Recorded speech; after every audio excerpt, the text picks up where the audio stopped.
designated ethics officials. So let me ask you, maybe in a different way. I know you promised to not interfere with the special counsel. Are there any circumstances that would cause you to terminate the investigation or any component of it, or significantly restrict its funding?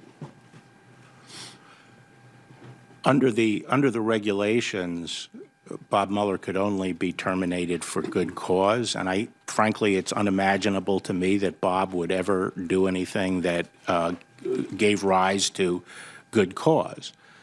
But in theory, if something happened that was good cause, for me, it would actually take more than that. It'd have to be pretty grave, and the public interest would essentially have to compel it, because I believe right now the overarching public interest is to allow him to finish. I would agree with that, but I also think over the past 18 months, you rather harshly prejudged the investigation in some of your writings. Well, I don't see that at all, Senator. You know, when you strip away a lot of the rhetoric, the two things that have been thrown up as me sort of being antagonistic to the investigation are two things. One, a very mild comment I made that, gee, I wish the team had been more balanced. I wasn't criticizing Mueller. I believe that prosecutors, and I think you would agree, they can handle the case professionally, whatever their politics are. You know, a good prosecutor can leave their politics at the door and go in and do the job. And I think that's what Justice Department prosecutors do in general. But you also are very critical of the Russian probe. And I mean, I can't think of anything that would, in your memo, for example, that would jump out more for this president because of his commitment to it. And I ask that because some have said on both sides, that it looked like a job application. And so that's what I want you to refer to. Well, you know, that's ludicrous. If I wanted the job and was going after the job, there are many more direct ways of me bringing myself to the president's attention than writing an 18-page legal memorandum, or sending it to the Department of Justice and routing it to other. But also publicly criticizing a Russian probe. I mean, how have I criticized the Russian probe? You don't have any criticism of the Russian probe? Not at all. I think I believe the Russians interfered or attempted to interfere with the election, and I think we have to get to the bottom of it. So you would be in favor of releasing the investigative report when it's completed? As I've said, I'm in favor of as much transparency as there can be, consistent with the rules and the law. Do you see a case where the president could claim executive privilege and say that parts of the report could not be released? Well, I don't have a clue as to what would be in the report. The report could end up being, you know, not very big. I don't know what's going to be in the report. In theory, if there was executive privilege material to which an executive privilege claim could be made, it might, you know, someone might raise a claim of executive privilege. That'd be pretty difficult following U.S. versus Nixon, when the Supreme Court unanimously rejected President Nixon's claims of executive privilege over the Watergate tapes. But I ask it because the president's attorney, Mr. Giuliani, said the president should be able to correct the Mueller report before any public release. So in other words, he could take this investigative report, put his own spin on it, and correct it before it's released. Do you commit that would not happen if you were Attorney General? That will not happen. Thank you.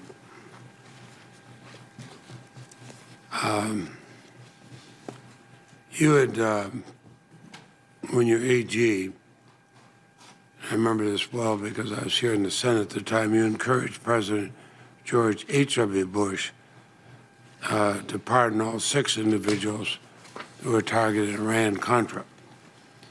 The independent prosecutor investigating the matter labeled that a cover-up. Now, you and I talked about this my office, and I appreciate you coming by. I found the conversation the two of us had be well worthwhile. Do you believe a president could lawfully issue a pardon in exchange for the recipient's promise to not incriminate him? No, that would be a crime. Thank you. In 1990, you argued that Congress appropriation power is not an independent source of congressional power to control the allocation of government resources. There are only 3 committees in the Senate to have a vice chairman. Appropriations is one of them. Obviously, as vice chairman, I kind of looked at that. You claim that if a president finds no appropriated funds within a given category, he may use funds from another category, as long as both categories are in his constitutional purview. Now, this says Vice Chairman Appropriations Committee. Don't be surprised, I disagree.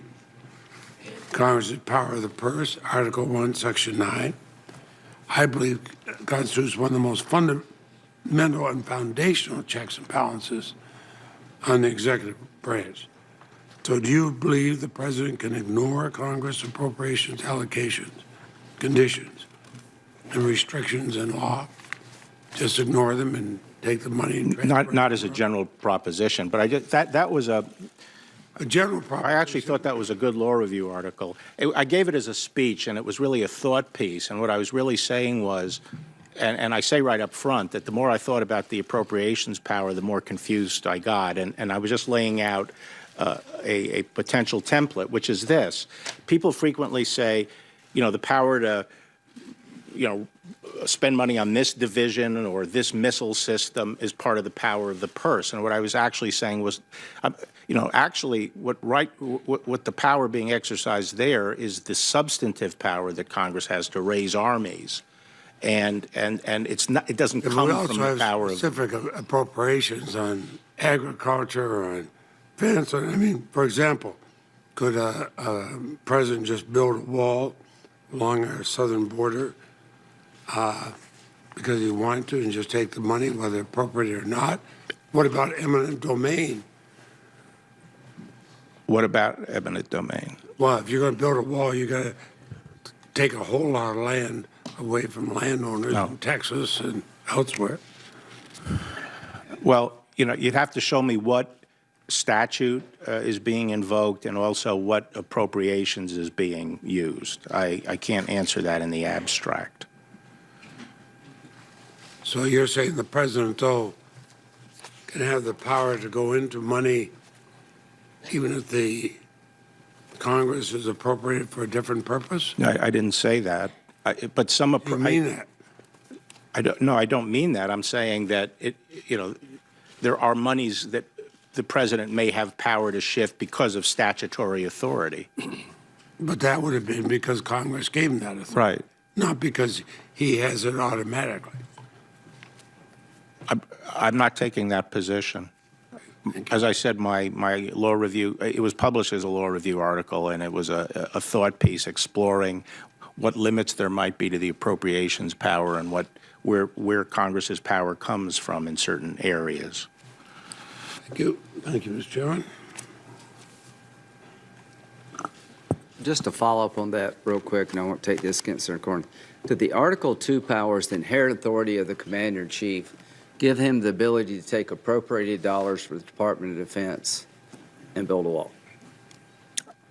I can't, without looking at the statute, I really couldn't answer that. I'm not talking about a statute. I'm talking about the inherent authority of the President as Commander-in-Chief. That's the kind of question I would go to OLC to Okay. answer. Get back with us on that, Senator Corn.